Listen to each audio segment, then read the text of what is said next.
Good evening. I am Anil Agarwal, former Chief Manager, Punjab National Bank. So, with the increase in vacancies, some candidates are asking me, Sir, give your view on cutoff due to increase in vacancies.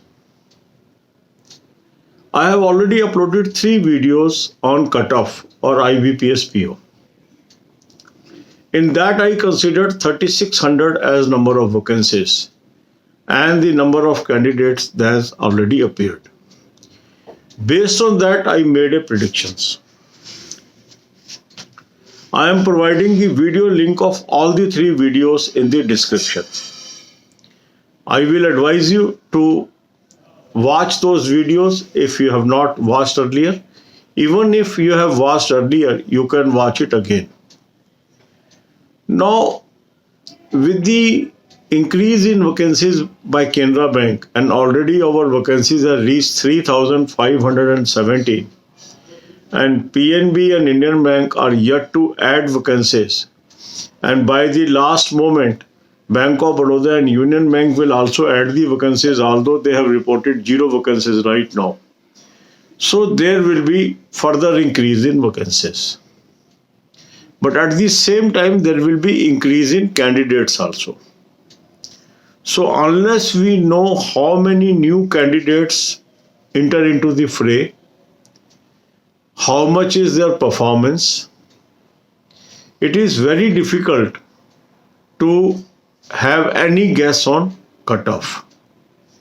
But in case of IBPS PO, as candidates are increasing, at the same time vacancies are also increasing, so it will be safe to assume that we should take the previous cutoff prediction as cutoff prediction as of now. And I will advise each one of you to prepare for mains irrespective of your performance in the pre-examination. In that video also, I will told all of you that you may have a surprisingly low cutoff also, because this year's situation is unique. Now you will find many candidates will commit mistake by refilling the form, although they have already filled the form, and many cancellations may happen. Because I know there are people, those are misguiding and telling people about certain techniques through which they can apply.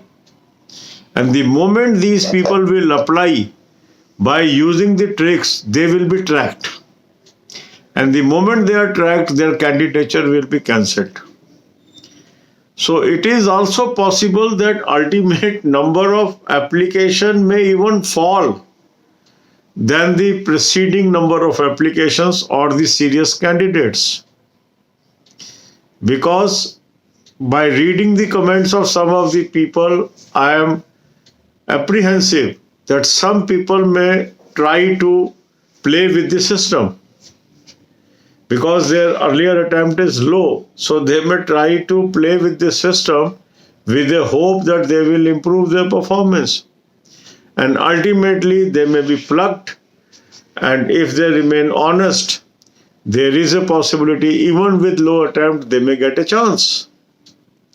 So my advice to my subscribers is, don't come into trap. Whatever you have done, you should focus on mains, and I will be making a fresh cutoff video on conclusion of next round of pre-examination. Till such time, focus on your main preparation. I am uploading videos on daily basis how we should prepare for mains. This is my advice. So follow daily video. In morning I am putting one video. We are concentrating on multiple examination, and one exam we are taking on daily basis. So this is my take. I will not like to change my cutoff prediction at this stage, as it is totally fluid position. But the sincere advice is focus on study. अब यही बातें हम हिंदी में करेंगे। अब कल IBPS की vacancies बढ़ गई, PO की 3517 हो गई। जो मैंने कट ऑफ की प्रोजेक्शंस की थी उस समय मैंने 3600 वैकेंसी लेके प्रोजेक्शन की थी। तो अभी जो वैकेंसीज हो गई ऑलमोस्ट वही हैं। तो हमने ऑलरेडी इस फैक्टर को फैक्टर इन कर लिया था, ऑल्दो IBPS ने अनाउंस नहीं की थी वैकेंसी। बट बल्कि अब सिचुएशन आपकी और बेहतर हो गई, क्योंकि अभी PNB ने वैकेंसी ऐड नहीं की, इंडियन बैंक ने ऐड नहीं की, और बैंक ऑफ बड़ौदा और यूनियन बैंक जिन्होंने 0 वैकेंसी बताई है वो भी ऐड करेंगे। तो वैकेंसी और बढ़ने वाली है। तो इसलिए जो मैंने प्रोजेक्शन दी थी, मेरा मानना यह है कि जो नंबर ऑफ कैंडिडेट बढ़ रहे हैं और जो अभी और वैकेंसीज बढ़ेंगी, उन दोनों का नेट इफेक्ट मिला के प्रोजेक्शन हमारी वही रहनी चाहिए जो मैंने ऑलरेडी आपको बताई है। तो उन तीनों वीडियोस की मैं लिंक आपको डिस्क्रिप्शन और कमेंट कॉलम में दे रहा हूं, उन वीडियोस को आप देख लीजिए। इसके अलावा मैं आपको ये सलाह दूंगा कि जो मर्जी आपकी परफॉर्मेंस है, किसी की बातों में नहीं आना कि ये कट ऑफ होगा वो कट ऑफ होगा। आपने मेन की तैयारी करनी है।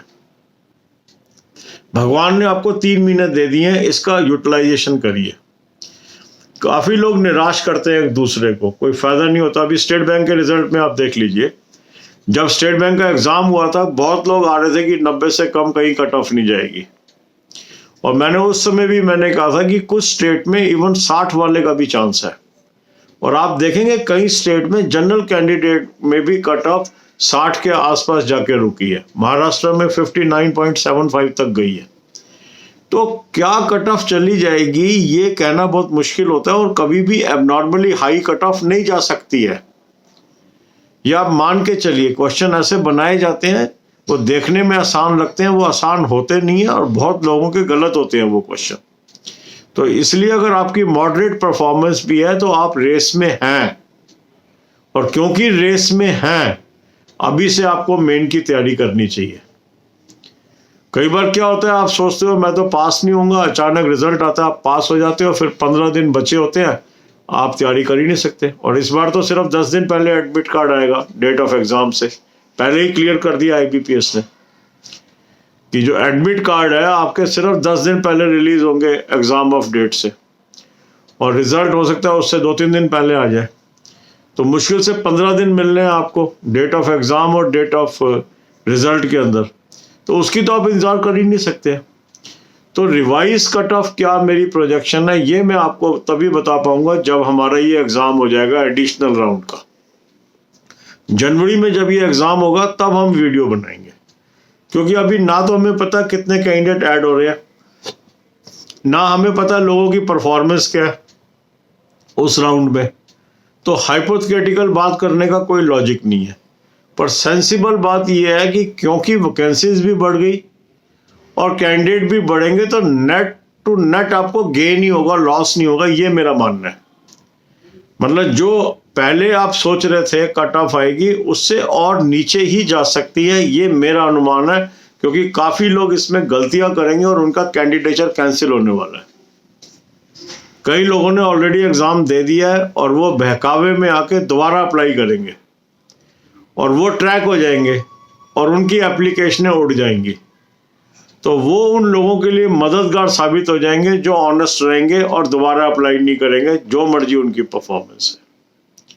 तो अगर आप अटेम्प्ट कर चुके हैं, दोबारा बिल्कुल भी कोशिश मत करना अप्लाई करने की, चाहे आपको जितना मर्जी लोग तरीके सिखाएं, उनको कोई एक्सपीरियंस नहीं है जो वो तरीके सिखा रहे हैं। जो इतनी बड़ी संस्थाएं होती हैं उनके पास पूरे सिस्टम होते हैं, पुट इन प्लेस होते हैं, आदमी को पता नहीं लगता। अभी कई लोग मुझसे पूछते हैं सर मेरा SBI जूनियर एसोसिएट में रिजल्ट नहीं आया, क्या हो गया? जब बहुत मैंने कुरेदा तो पता लगा उसने 2 स्टेट से अप्लाई किया था, चालाकी से वो एक स्टेट में बैठ गया था, एडमिट कार्ड भी आ गया था, ट्रैक हो गया, अब उसका रिजल्ट विदहेल्ड हो गया। तो हमें यह मानना कि सामने सिस्टम में मैं नहीं पकड़ा जाऊंगा, इवन उस समय भी आप पकड़े जा सकते हो जब आपका एडमिट कार्ड भी आ जाए, आप एग्जाम भी दे के आ जाए, उसके बाद रिजल्ट ही ना आए। तो मेरा तो मानना यह है कि आप तैयारी करिए, कट ऑफ मेरे हिसाब से जो मेरी प्रीवियस वीडियोस में हम उस पर स्टैंड करते हैं, और जो भी आपने अटेम्प्ट किया है आप मेन की तैयारी करिए। God bless you all.